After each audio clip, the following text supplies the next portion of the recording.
Hello, welcome to Curious Lorenzo, a podcast where I research in real time topics that I'm curious about. So today, I wanted to research the topic of a very high-speed train or high-speed transportation. I wanted to know more about like the underground tunnels that I guess are being built right now in California. I don't know much about any of them. What I think I know is that Elon Musk, the CEO of Tesla and SpaceX, and in fact, I'm gonna research more about who Elon Musk is in all this, and whether or not he's CEO or what role he plays. I'm not exactly sure, but I wanted to find out more about these high-speed tunnels that are being constructed and tested right now. Transportation has always been really fascinating to me. I grew up in a medium-sized sort of, and I guess it's a medium-sized American city. It's not a huge city. It's Santa Fe, New Mexico. When I was growing up, the population of Santa Fe was around 60 to 70,000. So just a maybe even a small city.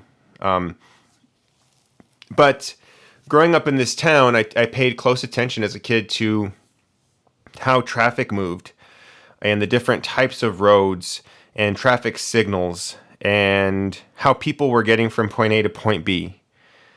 I spent a lot of time growing up with my grandpa, and my grandpa just really enjoyed driving around the city for leisure. So we would go from our house, which I was his neighbor. I grew up as his neighbor, which was really cool. We would go from our house, which was in like the downtown Santa Fe area, and we would drive down a couple of roads. There was a road called Agua Fria Road, which is just a very small 2-lane road, 1 lane one direction, 1 lane the other direction, to a major road in Santa Fe, which was called St. Francis Drive, which I think was built later on. Much later on in the city's evolution. It's a 6-lane road, 3 lanes one way, 3 lanes the other way, with a median in the middle, with turning lanes in the middle as they're needed, with some concrete and some landscaping. So we would take Agua Fria to St. Francis Drive, to the other major street in Santa Fe, which was called Cerrillos Road. And Cerrillos Road is the same sort of 6-lane road, 3 lanes one way, 3 lanes the other way. We would just drive this road with my grandpa. He would put on a tape of mariachi music, which is a type of music he enjoyed, he loved. And we would drive to the mall, which at the time was called the Via Linda Mall. And then we would leisurely walk around the mall. He would maybe give me some money for the arcade out there, and maybe would have a slice of pizza from what's the pizza place in malls? It's like Sobanos, whatever that is. I can't remember exactly how to say the name. And yeah, it was just a lot of fun just getting from point A to point B in my grandpa's, late 90s Cavalier, Chevy Cavalier. But later on, as the years went by, Santa Fe continued to grow a bit more, and even a city the size of Santa Fe needs public transportation.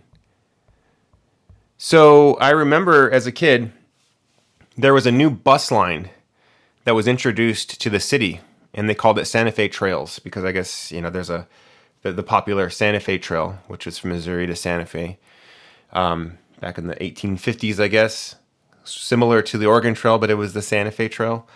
They called it the Santa Fe Trails bus lines, and my grandpa was really fascinated in the bus line, and he shared that with me. So I became very interested in public transportation and how it works. People get on the bus, and the bus takes you from one place to the next. There are bus stops that you get off the bus and you get on the bus. the Santa Fe Trails was a really interesting bus line because it ran completely on natural gas, which I think at the time was a very different thing, because most buses at the time would just be purely diesel fuel. So as a kid, I've just always been interested in roads and transportation. And when I would also be at my grandpa's house, he had a collection of atlases and globes. And I would sit there, lay on his living room floor, just reading these atlases, looking at these atlases and these roads, studying these intersections. And I found out that there are these big intersections from interstate highways. Santa Fe just had one interstate, which was I-25. And it passed through the city very, very much south of the city. So it didn't really pass through the center of the city. It was very, very south. So it wasn't really part of the city's infrastructure. You didn't use I-25 to get one part of Santa Fe to the next. You used I-25 to go a longer distance, to like Albuquerque, or if you wanted to go north to like Las Vegas, New Mexico. But as I'm looking at these maps, I realized that there are some cities that have interstate highways that are in the middle of the city. And if you want to get from one end of the city to the next end of the city, you use the interstate highway. And I was just marveling at these interchanges. And the one that was closest to me was in Albuquerque, where I-25 intersects with I-40. And on maps, in like New Mexico maps, they call it the Big I. I think, I stands for intersection. I think it's the biggest intersection in the state. I think even to this day, it handles the most traffic out of any intersection in the state. Possibly, that's a guess. I'm not giving any researched or backed up information, but I think it's a really good guess, though. But I remember looking at these maps of these intersections, imagining how much traffic is being moved.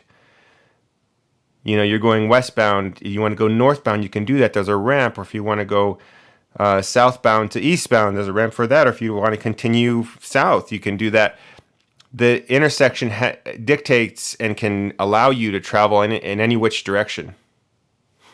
Almost. You can't do a U-turn at one of those intersections, but you could travel any direction. If you're going north, you can decide to continue to go north, or you can go west, or you can go east. So I always thought that was really cool. And I still do. I still think that roads are really, really cool. Road systems and intersections and all this other stuff. In fact, I'm in a new city. I moved from Albuquerque this last week to Portland, Oregon. And Portland's road infrastructure is much more complex than Albuquerque's. I'm still getting the hang of it, but in Portland we have I-5. I think there's I-215, I believe. And there's another one, which I can't remember. There's, I think it's 85. See, that's how new I am to this. And today in 2020, you don't study an atlas or a local map. You just rely on Apple Maps or Google Maps. You might be chuckling that I said Apple Maps, because I use Apple Maps just because of I have an iPhone and it interacts with my Apple Watch really nicely. Also, Google Maps started to get really weird with telling you to take a left or a right at the Taco Bell. All the advertising placements that I just didn't feel like I wanted to deal with. Anyways, I haven't really studied any maps or atlases. I kind of have a general idea right now. I'm getting a feel of it. But in Portland, there's I think there's two main major interstates that travel long distances, and then two other like spurs that are sort of just like a regional interstate. So I-5 for sure, which is the coastal interstate, goes from Washington to Southern California. And then there's an east-west interstate highway. And I guess this podcast is kind of turning into just roads and not really the hypertunnel, or I don't even know what's called. I'm going to look in that in a second. But the north-south interstates are odd-numbered. So you have I-5, which goes north to south. That's Southern California to Washington and back. And then there's another one that is east-west, which I think starts in Portland. And I believe that interstate, and you know what? I have a computer right here in front of me. So I'm going to actually look it up. So I'm going to pull up maps. And I'm getting the hang of the interstates here in town, but they are so much more complex. And if I did not have a handheld computer in my car that told me where to go, I would be completely lost in the city. Because when you get to downtown Portland especially, you're crossing the Willamette River. It's taking you in different directions that can get pretty confusing. So it would take me a little bit longer, I think, to get used to it. But okay, so the north-south interstate is I-5. And then there's an interstate that heads east-west, which I believe starts in Portland, which it looks like it does, which is I-84. So I-84, if I look at where it starts, it looks like it starts officially, according to my map here, at the Hawthorne, right at where it intersects Hawthorne Boulevard here in Portland. So I-84, I-5 are the long interstates that can get you from one part of the country to the next. And there's a spur that kind of goes off of I-5 called I-405. And there's another split off in town, which splits from I-5 south of Portland and then reconnects to I-5 north of Vancouver, Washington, which is just north of Portland, which is I-205. So pretty complex interstate sections, interstate highways here in town. And just looking at the map, I guess there's also US Highway 26, which I don't think I've had much interaction with as far as my travels. But it's really cool. I love traveling on these bridges, even though sometimes it could be pretty nerve-wracking because you don't know where you're going to go. You don't want to cut people off. You don't want to get in a crash. And there's so many different exits that you can take. These interchanges are so complex here in town. And not only that, but they're happening over a river. There's bridges and exits and on-ramps and tunnels, and it's just really, really, really complex, but really cool. And I'm excited to explore these interstate highways even more. However, back to my topic that I wanted to research more about, which was, I guess, the future of transportation. Today, we can get from point A to B pretty fast in cars. Cars are pretty remarkable pieces of machinery. If you think about what humans are born with, which is our legs, we are built to travel. You can walk or you can run, and you can get a pretty long distance in a day. Maybe I would say 10 miles if you are pretty fit. You can get 10, 15 miles probably in a day, depending on weather, depending on if you're hungry or not, or whatever else. But we're equipped with, that's the best transportation we are born with, humans. But cars are pretty amazing because they can get us hundreds of miles in a day. I transported my entire home in a U-Haul truck, the biggest U-Haul truck they have. And on top of that, I transported my vehicle from Albuquerque to Portland. And it took us 3 days. And if you think about how people have gotten here to Portland in the past on the Oregon Trail, or how some people got to Santa Fe on the Santa Fe Trail, it would take them months to travel that long of a distance. But for me, it took me 3 days to travel that long distance. So cars are pretty amazing pieces of machinery.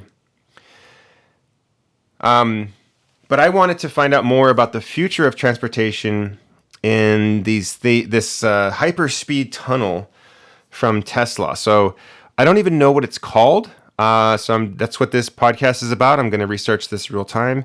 So hyperspeed tunnel, and I'm going to also add Elon Musk. All right. So it's called Hyperloop. So let's find out what Wikipedia has to say about Hyperloop. Oh, and I guess there's competitors too. Looks like Virgin. has something, maybe.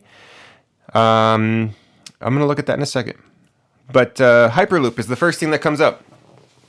Hyperloop is a proposed mode of passenger and freight transportation, first used to describe an open source, what is this word? Vac train.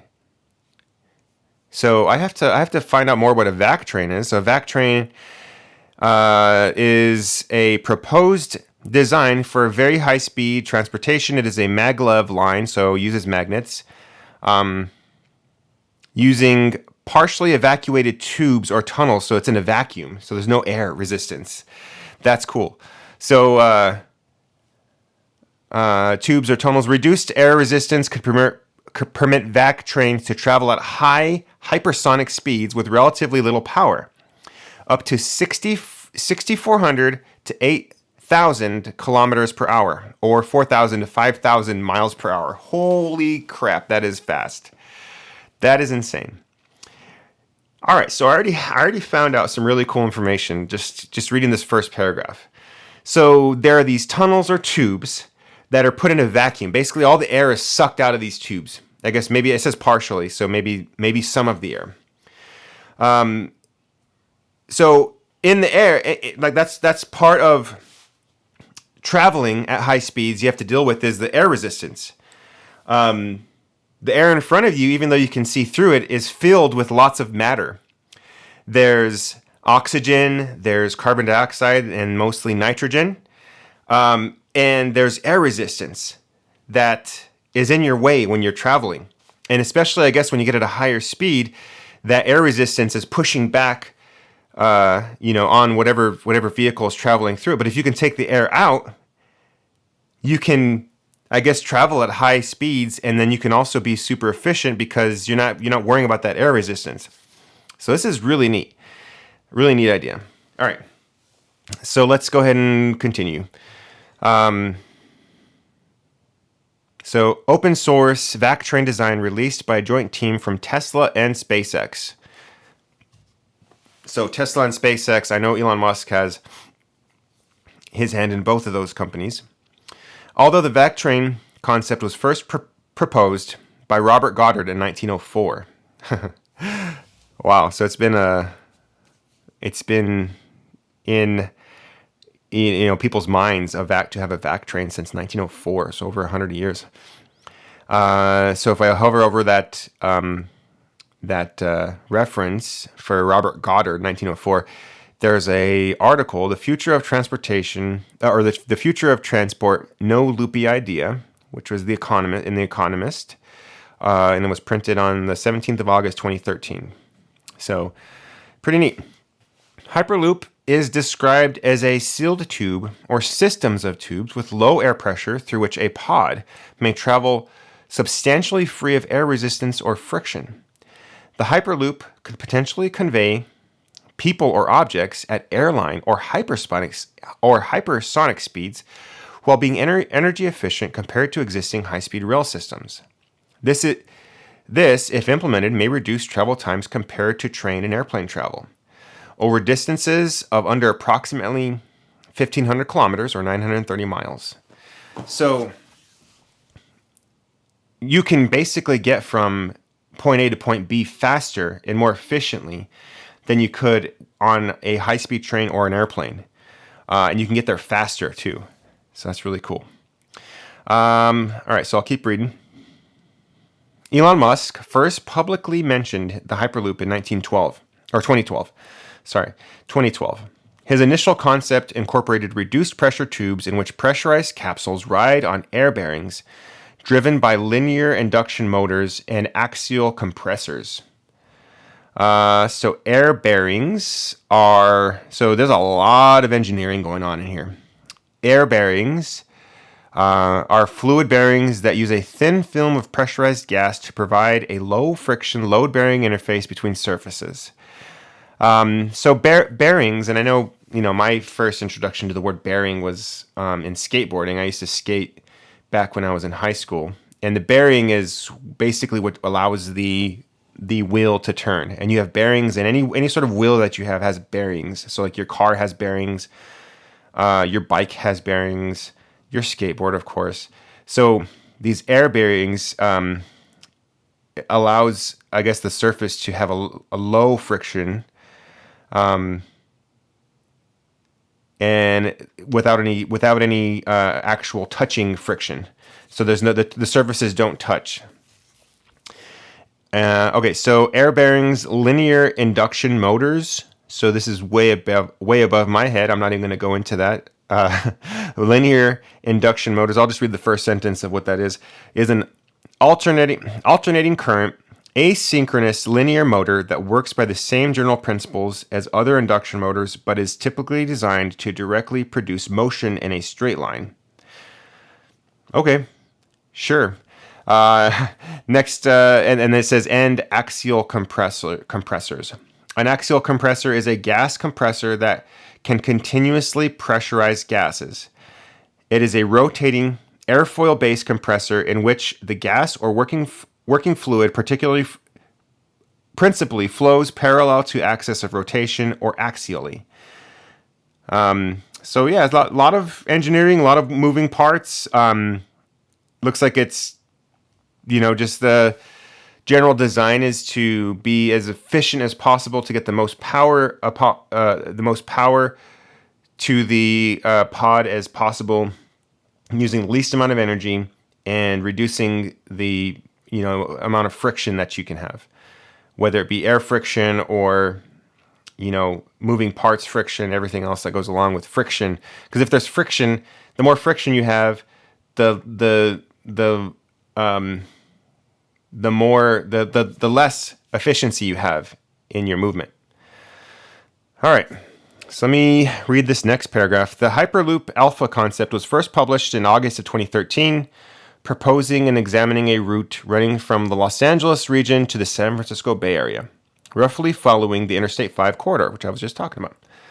The Hyperloop Genesis paper conceived of a Hyperloop system that would propel passengers along the 350-mile route at a speed of 760 miles per hour, or 1,200 kilometers an hour, allowing for a travel time of 35 minutes. So it would take you 35 minutes to get from Los Angeles to San Francisco, which is considerably faster than current rail or air travel time. So could you imagine that?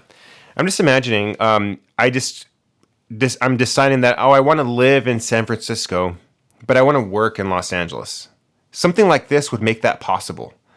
Your commute time would be about 35 minutes to travel that distance. What was it? A 350-mile distance. And if you're traveling at 760 miles per hour, you'd get there in 35 minutes. So possible. I mean, people's commutes today are longer. Sometimes they can be an hour or more.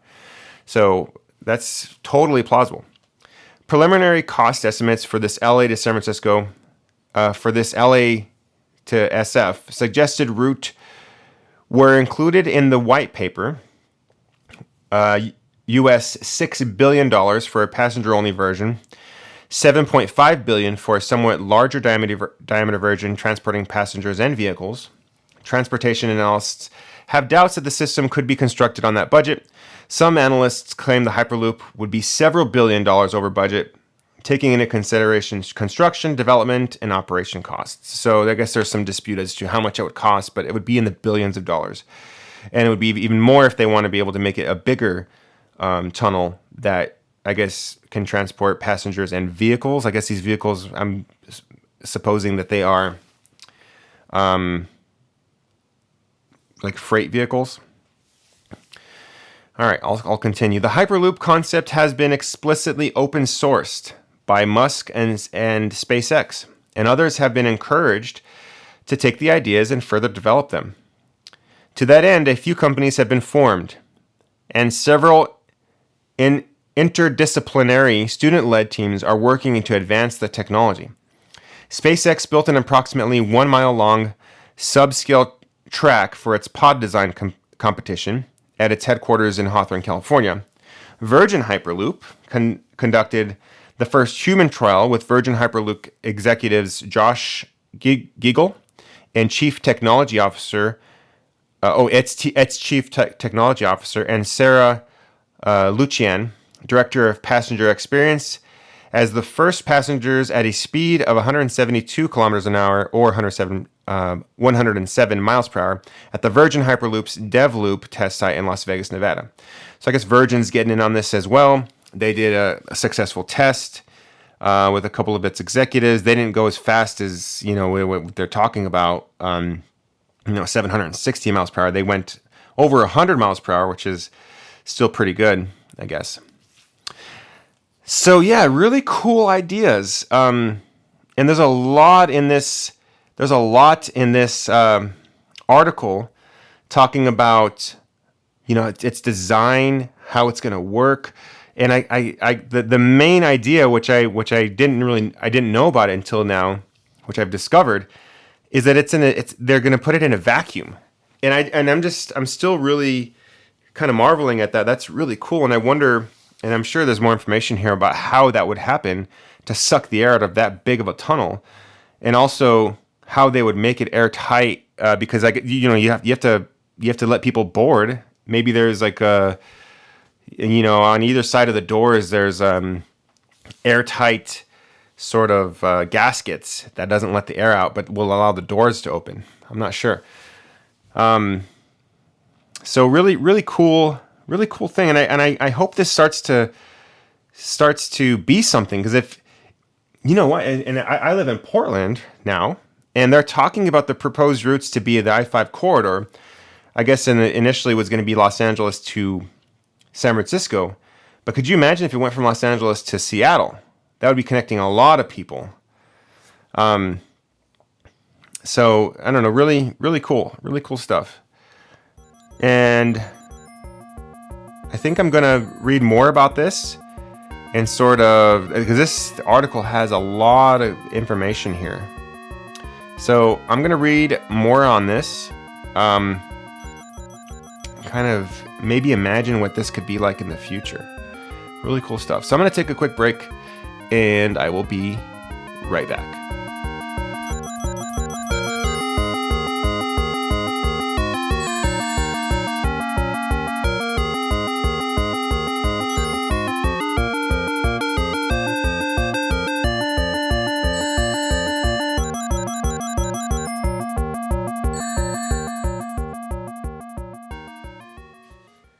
Okay, I'm back. So we know that the Hyperloop is an extremely high-speed transportation, mode of transportation. It's a pod that can get you from point A to point B, hypersonic, which I don't know, because I know supersonic means you're faster than the speed of sound. So the speed of sound is 343 meters per second, or let's see here, or 1,235 kilometers a second, or 767 miles per hour.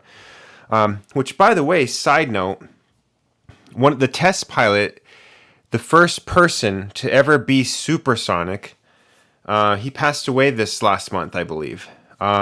Let me see here. First, and I'm going to link all this in the show notes too. First person to be supersonic was Chuck Yeager.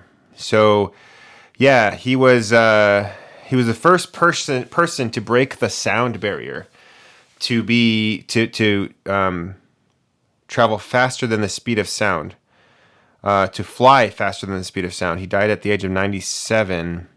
And this article was 5 days ago. So pretty remarkable thing. Can you imagine being the first person to break that? That's an incredible feat. So R.I.P. Chuck Yeager. But anyways, yeah. So supersonic, and in the article they said hypersonic. So I kind of want to find out what the difference is. Hypersonic. So hypersonic speed.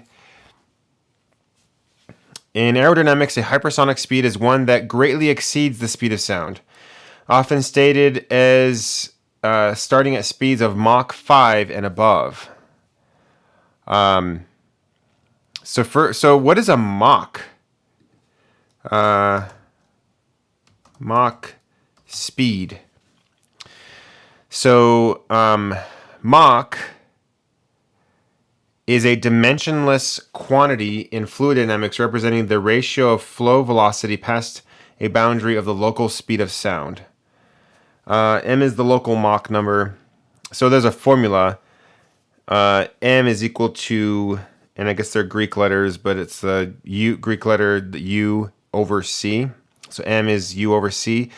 U is the local flow velocity with respect to the boundaries, either internal, such as object immersed in the flow, or external, like a channel.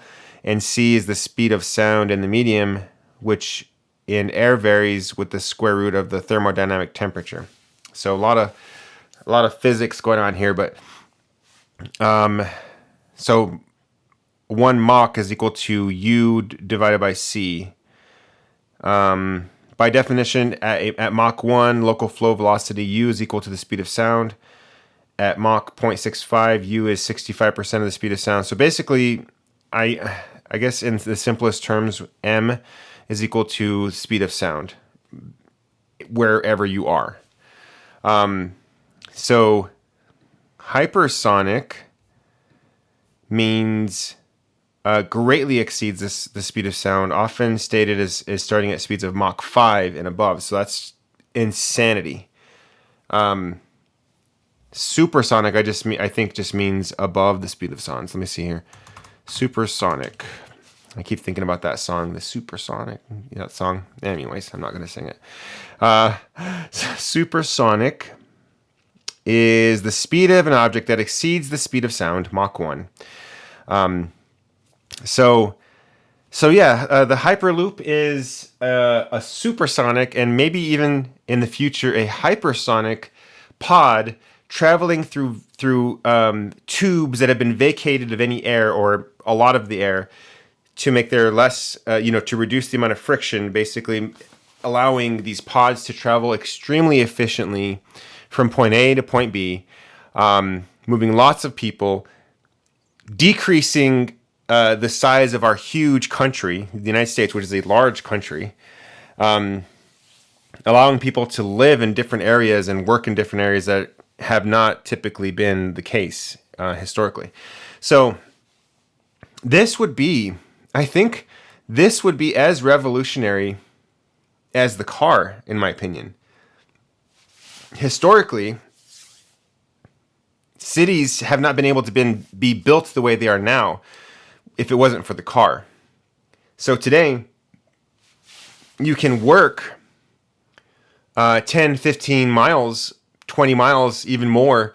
I grew up in the East Mountains of Albuquerque, which is 30 to 40 miles east of Albuquerque, and a lot of people who lived in East Mountains would work in Albuquerque. So working 40 miles away from your place of work would not be possible if it wasn't for the car.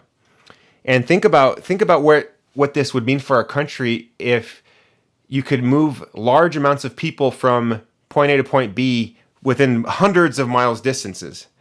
So again, like maybe you could work in Seattle but live in Portland, or maybe even you could, if it's hypersonic, you're going Mach 5, you could work in Los Angeles and live in Seattle.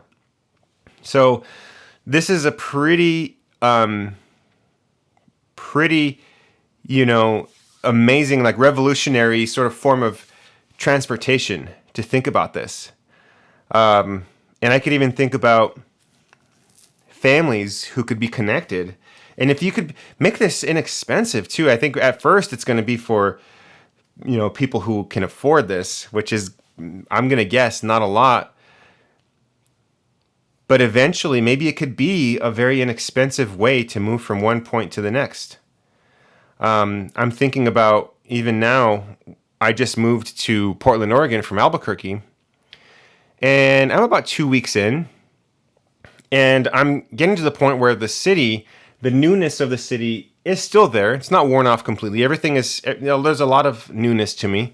But enough of the newness of the city has worn off so that I can sit down and I can think about family and friends who I still have in Albuquerque, and how I can't just, go to my parents' house and talk to them, or they can't just come over to my house, or I can't bring my kids over there, or I can't go to one of my friends' house for a barbecue. I just can't do that in a day's time. Like the best case scenario is I can catch a nonstop flight, which would be a 3-hour flight, which means I would also have to put down some money for an airplane ticket. So it's a lot harder for me to sort of have these connections with my friends and family, and I'm starting to feel that today. I miss my parents. I miss my friends. I'm over 1,000 miles away from them, so it's not very very easy for me to do that. Just to drop in. But if this became more common, and if there were more lines crisscrossing the country, and if it became accessible and cheaper, if there's a lot of demand and a lot of supply, and the price of this trip could be affordable, this could really connect a lot of people in our country, our big country, in a lot of really meaningful ways, I think. I could just imagine. I mean, I doubt there would be like a Hyperloop track from Portland to Albuquerque, but maybe there would be one from, Portland to, maybe Portland to Denver, and then like Denver down to Albuquerque or something. Maybe like these sub spur connections. I'm not sure how that would work out, what that would look like with a huge country, just a network of these Hyperloops. But I think that'd be so cool. To be able to just be in one place to the next within under an hour, So, really cool idea. When is this opening? When is this gonna happen? That's one thing I was wondering. So I found this Verge article. I didn't read it yet, but the title of the article is Virgin Hyperloop hits an important milestone: the first human passenger test. So that was the first test that I had read. But I wanted to see, like, when is this going to be publicly, when is it going to be ready? So let's see here. There's an article on CNN titled "How Long Until Hyperloop is Here?" The year is 2030. You're in a sleek pod-like capsule that's levitating inside a low-pressure steel tube and accelerating across the country at speeds of more than 600 miles per hour. This is Hyperloop, the futuristic transportation method pitched by controversial U.S. entrepreneur Elon Musk, drawing on 100-year-old principles updated for the 21st century. So that there was, they're referring to the original idea from, what was his name? We already forgot it. Robert Goddard in 1904.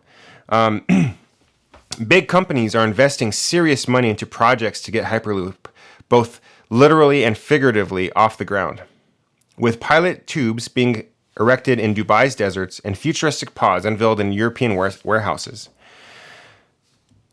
With the news that Virgin Hyperloop One and Dubai-based supply chain firm DP World have got the green light by a state government in India to advance Hyperloop, the buzz around the new technology is stronger than ever. Okay, so when is this going to happen, though?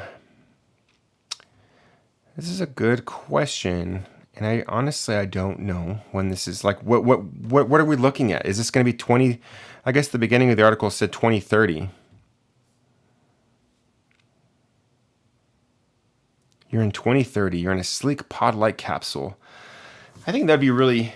2030 is not that far off. We are in 2020, ending of 2020. Good riddance, by the way. Going into 2021. And if we could be in Hyperloop tunnels by 2030, that would be really neat. But if you can even imagine even further than that, maybe 2030 is the first Hyperloop. Maybe it's the original idea of Los Angeles to San Francisco. 2030, you can take that trip. But maybe it's only for, maybe it's a luxury at first. Maybe it's not something that you can depend on for transportation, but it's just like, oh, it's there. It's this new technology. You can ride it. Maybe kind of like the first airplanes, commercial airplanes. But like commercial airplanes, maybe it takes off. Maybe it really connects, like I said, people for work, for pleasure, for family, all of these different reasons, and it starts to really start gaining momentum. I would have to imagine that the airline companies would not be too happy about that, though. If you could get a cheap, if it starts to compete with the prices of like Delta or American Airlines or whatever, they're going to really have to do some convincing to keep people as customers. I'm not sure how that would work. That's a really interesting kind of thought experiment, just to throw around on your brain. How is this going to affect the airline industry if it takes off? But 2030, I mean, I'm sure that's a long ways out. Absolutely a long ways out. But let's imagine it's 2030, that first pilot track is there from Los Angeles to San Francisco. But then that I-5 corridor gets extended within the next 10 years after that. 2040, you can go from Seattle to maybe San Diego. And maybe it starts to go east. Maybe you can do a Los Angeles to Chicago, or a Los Angeles to Atlanta, or New York City to Miami. You start thinking about those big population centers like the I-95 corridor. Boston to Miami, or even further north. I guess Boston's the largest metro area on the East Coast. You can do like a Boston to New York, Boston to Philadelphia to DC. It's really, you start to really think about how connected we could be with the future of this transportation. It's really cool. So, anyways, yeah, I feel happy enough with how much I've learned today, and I think it's more of just like an imagining what things could be like in the future.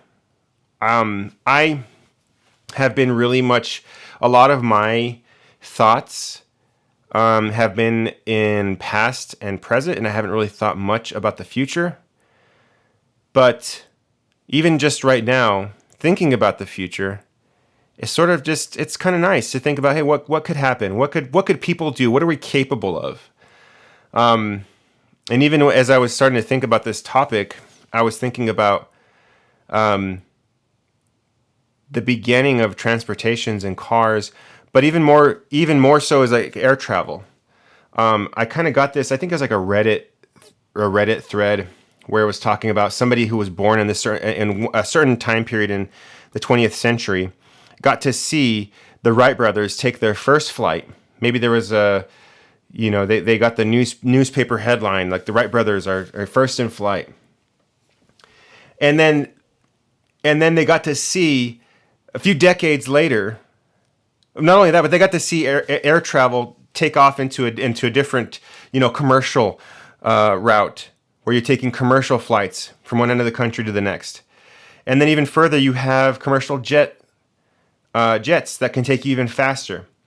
And then they saw the first rockets launched into space, and then they saw people launched into space and to another celestial body in our solar system, the moon, our moon.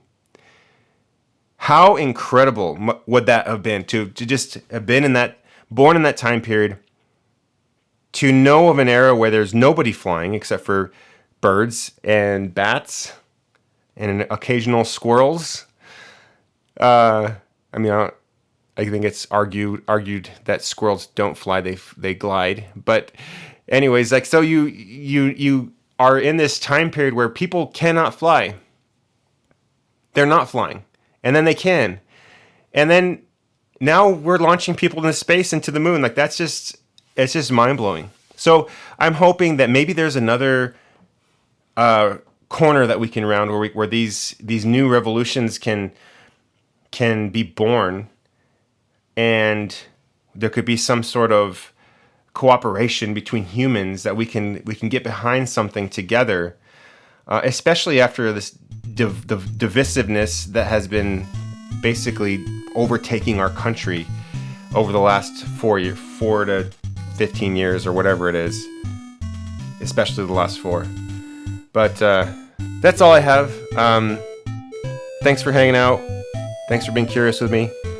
And I will catch you all on the next one. Bye.